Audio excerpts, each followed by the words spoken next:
Do you find yourself juggling festivals, football, and all things fall? Well, here's another apple to add to your cart. Today we're at Tuttle Orchards to learn more about its history, apples, and more.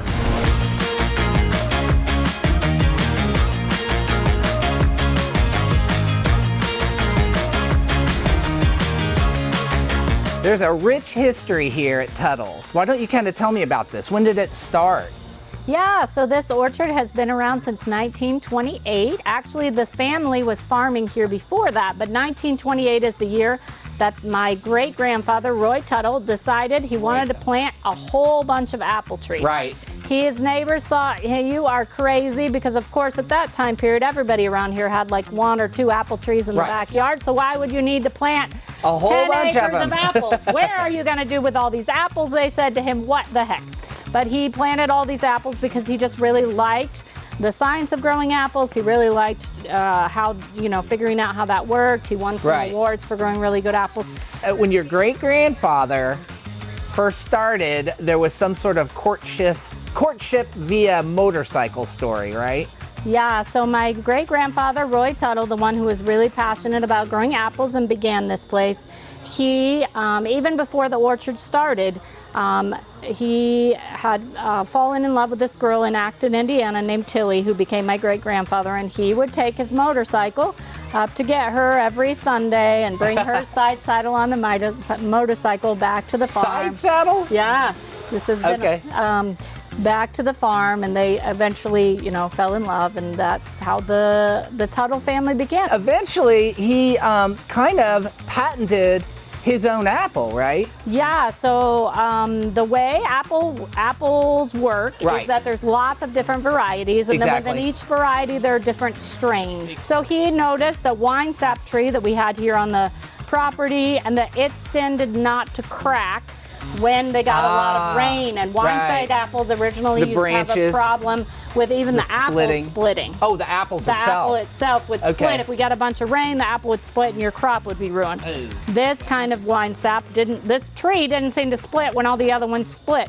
So eventually, over a process of time, it takes a while for them to do all the testing and whatever. We have a patent on the wine sap apples here at Tuttle. So now, that is one of the strains that's patented to us. So I would say maybe, I don't know the exact number, but a good percentage, or maybe half of the wine sap apples grown in the U.S. now are the Tuttle strain. Isn't that wild? So, that is just wild. So if you come to our store, you can see on the wall the patent that has there that says we have patent for this Tuttle Stamen Red Stamen wine sap. What a legacy. You guys are known for the apples, but that's not all you have here, right? What else do you have here on your farm? So we started obviously, or are known for growing apples. We grow about 50 acres of apples, but obviously we also grow pumpkins, because that's a big fall thing. So we have about 40 or 50 acres of pumpkins as well. And then we also grow a lot of summer vegetables. So in the summer we grow sweet corn, tomatoes, and then all the other vegetables you might imagine: cabbage, broccoli, cauliflower, all the things. Yeah, that is one thing. When you drive up, you think, oh, an apple orchard. But you come here, this is a whole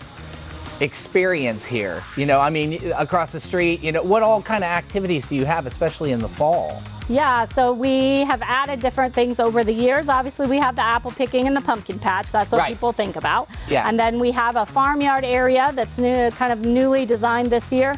And that includes some of the things you would think about, like a corn maze and tractor ride around the farm. And then we have all kind of other activities that we've added, some different various farm-themed games and activities, things for little kids, things for bigger people.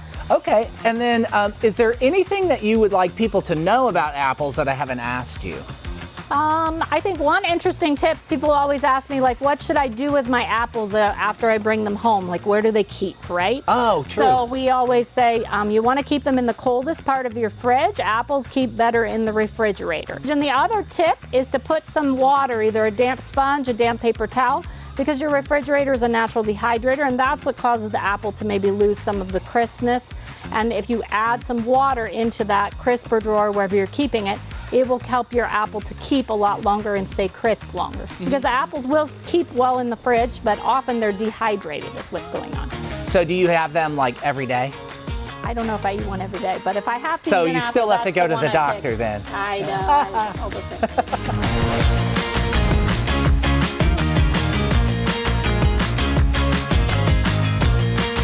For over 95 years, Tuttle Orchards have grown delicious apples and provided opportunities for generations of family to make fun fall memories. Why not plan a road trip today?